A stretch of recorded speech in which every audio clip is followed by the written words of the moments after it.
Hello, my friends. Thank you for joining me today. Exciting news. I would like to share with you an upcoming version of Empyrion Galactic Survival Alpha, version 6.0, which has been long anticipated. Thank you to Papa Rob for bringing this to my attention. I haven't had the chance to follow this a whole lot lately, so I appreciate that.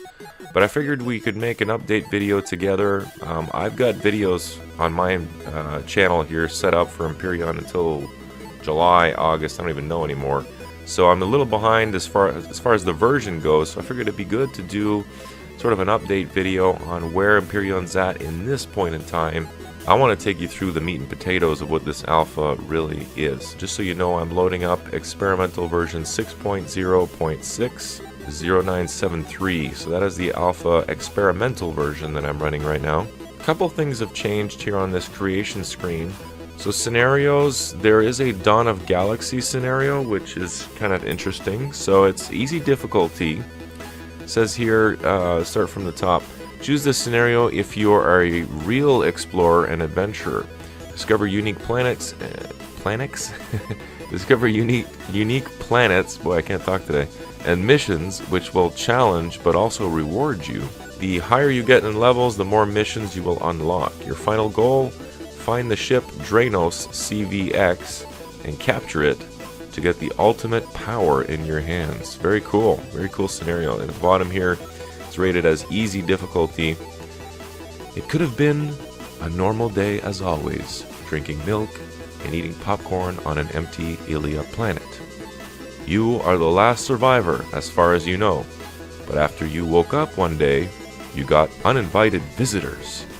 Try to say hello the old way and find out what happens with a so-called X7 station. Intriguing. Well, there are a few of them. Okay, so default. Let's start with the default, as we should have. So default is considered easy, origin human. I guess that's the planet where you start off. Or maybe you can have different races now. I don't know. Very cool. Aqua is a temperate planet with vast oceans, volcanic islands, and large continents with mountain ranges. It has a breathable atmosphere. The average temperature is 23 degrees Celsius. Perfect. And gravity amounts to 0.84 Gs. Next one was Dawn of Galaxy, which we covered. Example 1. This text describes the new scenario Example 1 and what is happening there. With scenarios, the gameplay will be improved a lot as players can easily create their own solar systems. Very cool. This is considered Origin Explorer. Difficulty easy. So this is an oceanic planet with vast oceans, volcanic islands, and large continents with mountain ranges. It has a breathable atmosphere. Starting location Atlantis. Atlantis orbit. Acolyte. Mars. Very cool. So what else kind of details do we have here? Is this specific to Example 1, though, I wonder? Let me see, they put it back to Dawn. Oh, okay. Let me go back to default then and we'll do this right. So for default, we've got the game modes, just so you know, haven't changed. It's either survival or creative, no difference there. For seed, you can set your own seed as always. If you're on creative mode, you can choose an empty world or one that's populated with things. If you want to start with pre-built structures, select no, otherwise select yes. So your starting location on the default scenarios are Aqua, Omicron Orbit, Omicron, and that's it. Switching our scenario back to Dawn of Galaxy. So the choices here are Elia, Mai, or May. So according to the description here, it's a medium difficulty planet. You barely escape with your pod from X7 station, which got captured by aliens. Your goal is to collect as many resources as possible and scout this unique planet out. But watch out, you are not the first one who enters that planet. Try to take back later the X7 station. My orbit. Difficulty hard. All escape pods are out. You need to take the X7 station back to your control. Make yourself familiar with that station. Very good. Clearly you guys are German because your English is not fantastic, but I get what you're trying to say. Make yourself familiar with that station, very good, and clean it from any aliens you find there. Use this X ship as a start station. Try to capture back the X7 Explorer and take revenge for your crew. But remember that this is just the beginning. Ooh, intriguing. Next, for example 1, we had Atlantis, which is an Explorer origin, easy difficulty. Atlantis Orbit, which has no description yet. Acolyte. Acolyte is a human origin, medium difficulty planet. This is an ice planet with steep mountains. Ooh, reminds me of Ningus. Large plains and hot springs. But there is no breathable atmosphere, but oxygen can be generated from the snow. Anything else? Mars. Get your ass to Mars. Explorer. Difficulty hard. This is a dead planet with mountain ranges, lakes, plains, and rugged terrain. The atmosphere is relatively thin and non-breathable. However, oxygen can be generated from the water of the lakes. So that's cool. I like that they're using real planets now. What else? Did we have any others? We had one more. Invader versus Defender. So dive into the big war between Invader versus Defender. What side will you take? Don't forget that mercenaries and traders and traders should be, and trader can decide in what favor the war can go. Recommended for multiplayer or co-op. Hey, by the way, Elion Studios, if you guys need somebody to help you with your grammar and your spelling and reworking these paragraphs a little bit, I am available. You just let me know. You know how to reach me. So this is Origin Defender. Difficulty easy. Allowed bases, capital ships 1. Wow. That's intense. You're only allowed to have one base or one capital ship. Interesting. The scenario. Earth, 2154. Too many people are homeless and searching their way to establish in the big universe. To control the population, the government forced a base and capital ships limit on that planet to take care of what is left from Earth. Once the biggest hope in humankind, the goal of Earth government is to recruit defenders against the invaders and prepare them for the bigger adventures out there. So for that mode, you can start off on Earth. Ooh, there's another scenario here on Kelt. Also easy. Origin Invader, whatever that means. The limit is the same. Kelt was discovered by the invaders just after the big fight against the aliens as a hideout and good start for recruiters. Although the planet has everything people need, the continuous problem about too little, should be little, water drives most of the invaders out of the planet. However, some invader research leader improved the generation of water from snow recently.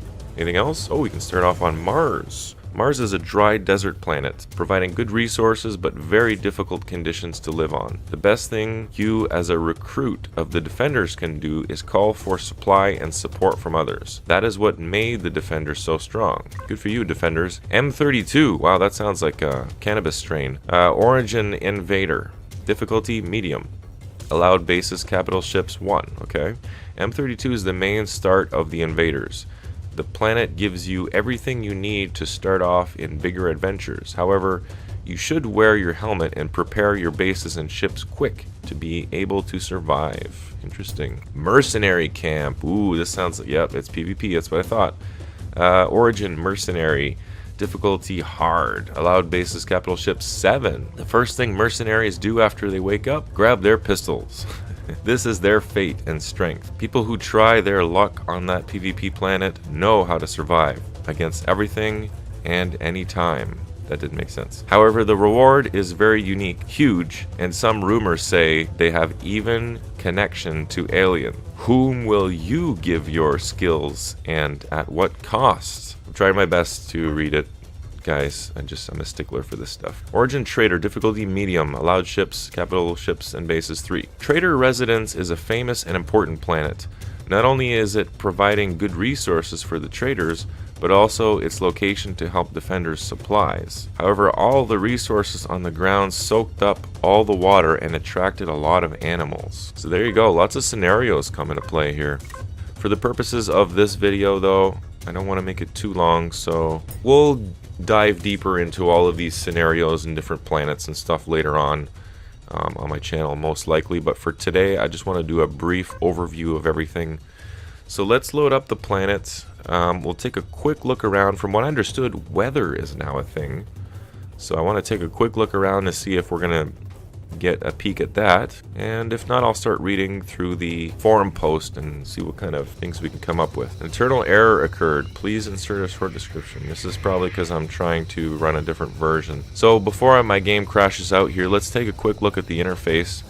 So the bottom left, the graphics for your health, food, stamina, and oxygen bar, which is very cool. But it shows the values on there now, which is kind of cool. So we do have weather. Cloudy, tropical forest, tells you what kind of biome you're in. Great. Time till sundown. Temperature. Temperature is also a thing now. We'll go over that here in a second. And also radiation. And this indicates, is your jetpack on, helmet on, breathable atmosphere, gravity, home, with a home icon, and maybe like a mine cart. Not sure what those are, but I like what I see. Even the hotbar looks different now. It's bigger and crisper and cleaner. Can I continue? Oh, I can. Okay. Doesn't crash out completely. That's mainly what I wanted to capture here. The weather has definitely added an element here. You can see like fog in the distance. Cloudy. It's overcast. Very cool. Like I said, we're going to come back here eventually and examine all of this stuff in closer detail. And then, of course, as the alpha version 6 comes out, we'll be definitely enjoying some of that. Okay, so here we have the news that was broken to us on March 23rd. Good gravy, I'm way behind on this. Okay, so since this has been out for almost a month, most likely you guys are well familiar with all this, but let's do it again. Let's go through it one more time just for the channel and for those of us who may have missed this article. Welcome to our first iteration of Alpha 6.0 Experimental. Table of contents. So we got, here's some of the things we can look forward to, guys. So we got a new game start. We've already looked at that. Temperature and radiation. You got a little sneak peek of that. Temperature and rad for devices. Player armor, which we haven't had a chance to look at. Maybe in a bit here we'll look at that. Boosters, durability and repair. Oxygenated rooms, which has been needed for a long time now. Portals and instances, triggers and sensors, signal logic, AI vessels, instances, weather, and map markers. Okay, so global topics. How do I build a T2 weapon with 6.0? How do I fill a fuel and O2 tank? Why do shower and toilet and other deco elements have sound effects now? They not only have sound effects, just try them. So it looks like they actually work the way that they should. That's very cool. I cannot suicide anymore. Yes, we removed the suicide button from the inventory. If you need to suicide, open the console and enter destroy me without the quotations. Don't know how I feel about that. For some of us vanilla players who don't want to mess around with the console, using the console would almost feel like a cheat, even if it is for suicide, so I'm not sure I agree with that. I would have it as just a small button tucked away somewhere discreet. What is the furnace all about? Convenient way of smelting a lot of ore in a short amount of time. That I like. I cannot heal in the medic bay anymore. You need to hit F to use it. Okay. What about the new scenario game mode? These are predefined scenarios that you can play. The range of scenarios, yeah, we already looked at this. Tutorial is definitely needed for those newbies. How can I acquire new scenarios from the community? Just down. Oh, and here we go. There's the community integration, folks. People will be able to make their own scenarios, share them, make their own solar systems, share them. There's a lot of cool stuff coming from Empyrion. Do you plan to offer a workshop tie-in for scenarios? Yes, this is planned. Okay. A foreign ship with patrol vessel in the name is flying over the planet and shooting at me in single player. Say welcome to alien patrol ships. Oh boy, they already are after me as it is. That'll be fun. What is the personal container and what is its purpose? This is a device especially for building starter POIs. The admins, creators, and the POI can pre-place items there. Okay, so kind of like that admin building that I found in Season 2. Content is available for each player opening the personal container, not only once. So you and your friend can open the container and take out the stuff once. Okay, I'm not really sure what that implies, but... So temperature and radiation. This is a huge update. What do the 2x3 number blocks, aka environmental info below the radar minimap, want to tell me? So you've got a body temperature, and you've got a current location temperature. The lower blocks is the radiation. Okay, the bigger number on the left side of the radiation level on your current position. Small upper number is your body radiation level. Small lower number is the outside radiation. That will all make sense as we start playing this version a little bit more. How does temperature work in general? Each planet has a max and min temperature. The max temperature is reached at 5 p.m. If you go higher up in the air, the temperature will decrease. Makes sense. Your suit will protect you from extreme temperatures, depending on its temp, min, max protection. Okay?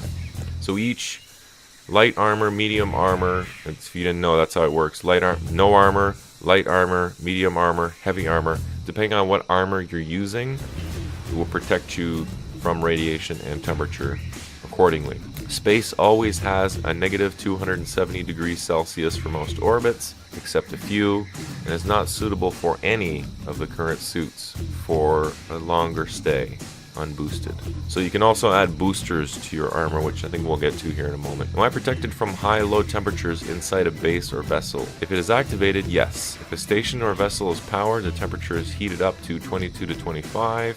Same for enclosed cockpits. That's awesome. But this will not happen instantly. If your base is cooled to space temperatures, it might take quite a while to heat up to a suitable temperature. No instant heat up. That is cool. I love that. Very realistic. What happens if I'm outside with a suit that cannot protect me from high-low temperatures? Then you are a screwed, blued, and tattooed, my friend. Tip: there are some foods and beverages that decrease body temperature. Very cool, very cool. Does a hull breach lead to temperature dropping inside a base or vessel? Yes. Another very realistic element. Radiation. How does radiation work in general? Some of the planets in space has a certain amount of radiation. Radiation does not rise or decrease. It is constant for the whole play field. The player armors have different protections, so yeah, your armor will protect you from various radiation. Am I protected from radiation inside a base or vessel? Yes. What happens if I'm outside with a suit and does not protect me? You're going to burn. You're going to get cancer. You're going to die. Does a hull breach in a radiated area lead to inside? Yes. Wait. Currently there is no permanent contamination, but if you stand at the position of the hull breach, your radiation level might rise. So eventually it sounds like they're going to incorporate radiation leaks. Temperature and radiation for devices and block. Do devices also have temperature and radiation? Yes. Other blocks have temperature and radiation as well. Yes. Does the heat flow into the room? Currently there is no transition zone. Okay, but that's coming. Player armor, so here we go. Here's what I was mentioning. Which player armors are currently available? Light, medium, heavy. If you do not equip any suit, you're still wearing your interior suit. This one has no protection from temperature and radiation, no jetpack, no booster slots, but it is not limited to movement, jump height, and other parameters. So wearing a heavier armor, obviously you're going to be limited to how high you can jump and how fast you can run and all that stuff, and how long you can run. Can I build all of them? No. You can only build light armor. You have to find medium and heavy armor in POIs. Do I lose a player armor if I die? No, you keep it on, which is good. How can I change my player armor? You need to go to an armor locker. Can I repair my player armor? Yes. Can I store my armors in the armor locker? Yes. Boosters. So these are things you add to your armor. Which type of boosters are available at the moment? Armor, jetpack, temperature, radiation, O2, mobility, and multi. How many boosters can I use simultaneously? Depends on the slots available. Are there limitations on how many boosters of the same kind you can use? No. Okay, so you can't stack the boosters, but you're also stacking the penalties or the negative aspects of those boosters. Can I build all of the boosters? No. Boosters need to be found or traded. Do I lose boosters if I die? Currently not. How can I apply boosters? You need to go to an armor locker. Do I need to re-add boosters every time I change player armor? No, boosters are saved to your player armor slots. Durability and repair. Which items are affected by durability? T2 weapons and suits. How does durability work for weapons? When you shoot the weapon, there is a chance that durability is reduced. How does durability work for suits? Durability is reduced when you get hit by a weapon. Okay, pretty standard stuff. Can I repair my suit? Yes. You need a repair station. Can I repair my weapon? Yes, repair station. Oxygenated rooms. Are oxygenated rooms available for all vessels and structures? Yes. Do I still suffocate while sitting in an open or closed cockpit while the area around me is oxygenated? No, these days are gone. Perfect.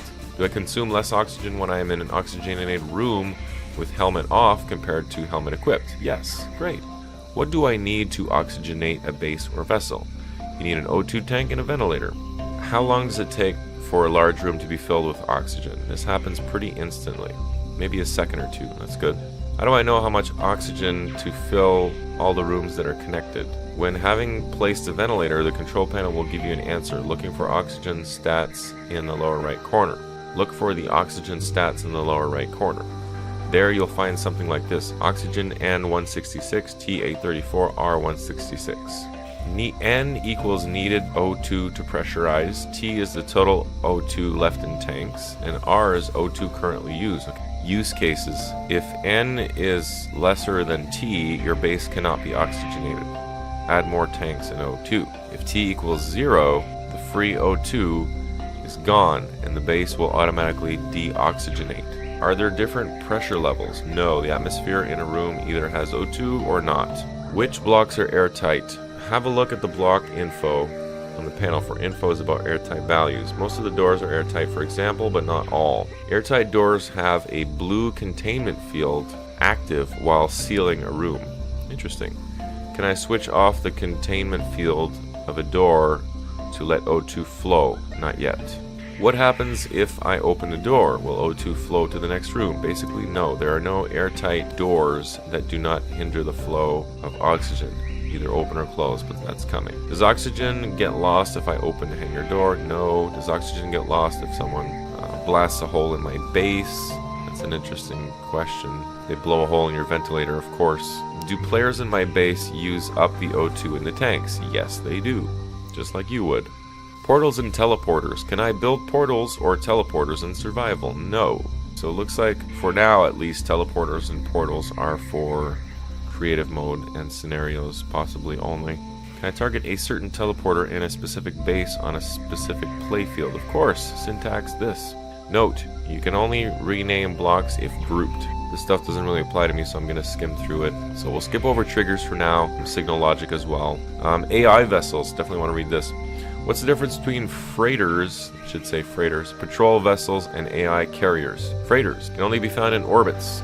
Enter the playfield, travel from point A to point B, and leave the playfield. Can be stopped, destroy black thrusters, entered, and looted. Patrol vessels, PVs, can be found on most of the planets. Will follow and track players if spotted. Have a starter platform where they retreat and get repaired. Can be downed, destroy the bottom thrusters. Looting can be complicated. They are heavily armored and may get destroyed before you can bring them down. They currently do not attack bases, just vessels and players. AI carriers can only be found in orbits. Will follow and attack players. Will spawn drone waves to attack players. Can be stopped, entered, and looted. What do all vessels have in common? They cannot be captured and not be used as a player vessel. This may change in the future. That'd be cool if you could take over an enemy ship and fly off with it, GTA styles. GTEGS. Please note the AI vessel logic for PV and AC and how you need to combat them might be subject to change in upcoming major updates. I would expect as much. Instances. Are instances limited to the number of players or by time? Depends on how creator has set it up. Can be done in playfield YAML of the instance. Don't really want to go into YAML file stuff. Weather, though, this is definitely something we want to cover. So, is weather dynamic? Yes. Weather will be changing during the day and the night in between weather options given in the YAML of the planet. Which weather types are currently available?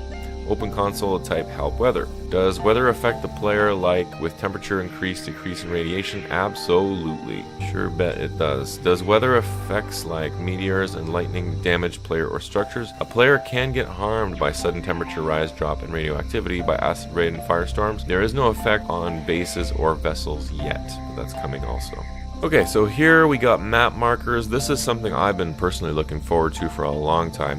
What are map markers? You can set notifications freely on your map. Just right mouse button on a spot on the map and give it a name. This will add your marker to your personal list. How do I add a map marker? 1. Press M. 2. Right mouse button on any place on the map. 3. Add a name. And 4. To accept. Pretty easy. What is the waypoint checkbox doing?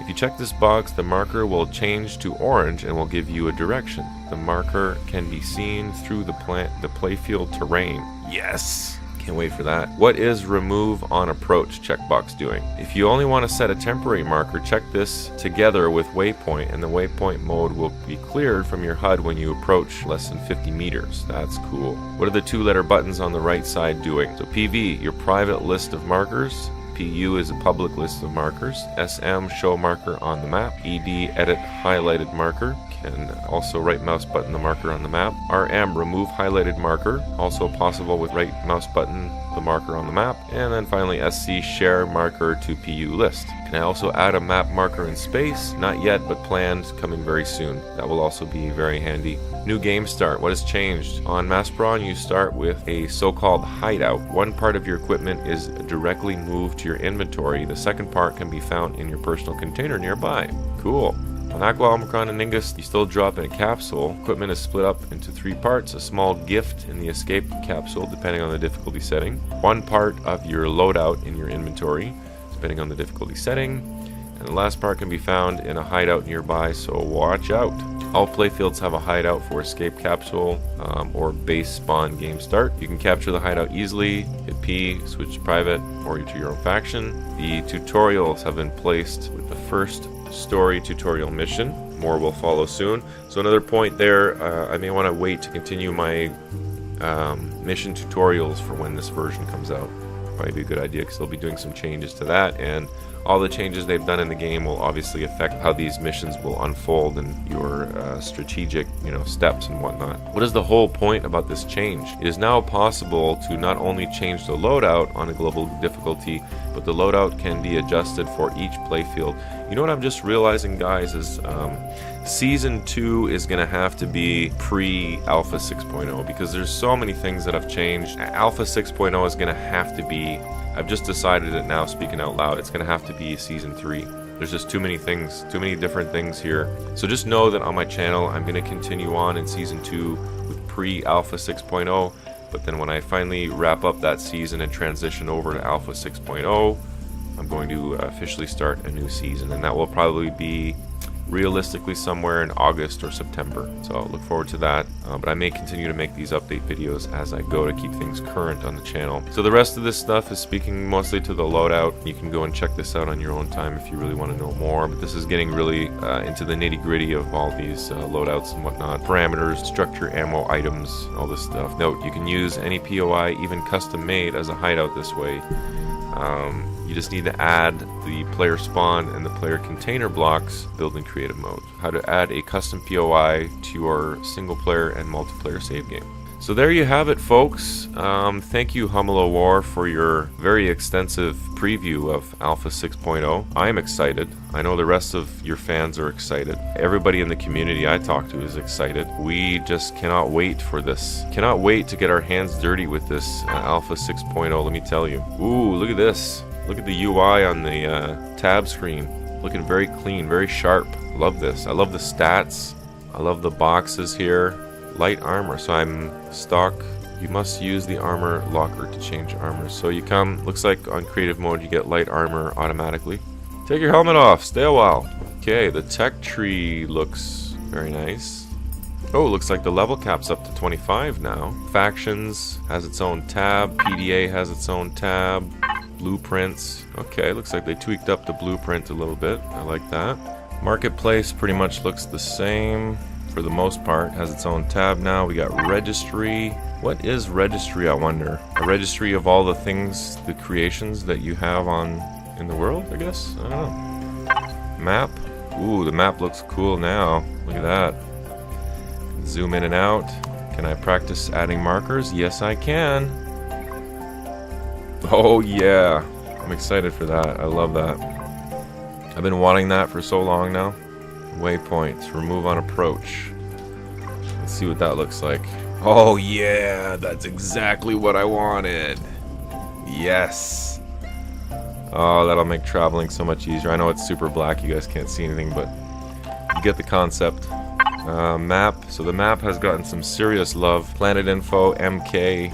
There's our map marker information. There's the time up here on the map now. There's a coordinates, which we've been waiting for a while as well. You can check out the sector map. Again, here everything is connected, so you have to follow a linear path in order to get to where you want to go. You can't just jump to some random distant planet. You have to go through the steps to get there. So the wormholes, you have to follow the right path. And then finally, we have our control panel, which has seen some love as well, it looks like. Ooh, new little icons and everything. Very exciting. So anyway, I'll let you guys discover this stuff on your own whenever we finally get there, but how exciting is this, right? I am super stoked. I'm sure you guys are super stoked as well. This is a long anticipated... Whoa, Hipster Joe looks satanic here. Demonic. Elion Studios, my hat, I will not physically take it off because I don't want to expose you to my horrible hair, but my hat figuratively comes off to you because yet again you've listened to your fans, and you've incorporated their ideas into your game. You've found a way somehow to make this amazing game even better, and I mean, every time you guys release an update, it just gets better and better and better and more exciting, and the possibilities just keep expanding and expanding. I can't wait to see where this game goes. In a couple of years from now, this will no doubt be completely revamped yet again, but I hope that this momentum keeps building and we keep seeing these improvements coming for Empyrion, because I love the game. I love where the developers are taking the game, and I just can't wait to see what the future holds for EGS. Anyway, thanks for joining me, guys. Hope you enjoyed this episode. Hopefully it was informative for you and insightful. Join me again next time, probably next Wednesday, when I'll have some other random video. Could be more Empyrion stuff, could be something else. Who knows? You'll just have to check it out and see. But I will wish you the very best of days. Thank you once again for joining me, and I will catch you on the next one. Bye-bye. Just right mouse bumper on a spot on the map and give it a name. Right? Did I say right mouse bumper earlier? Right? Too many console games.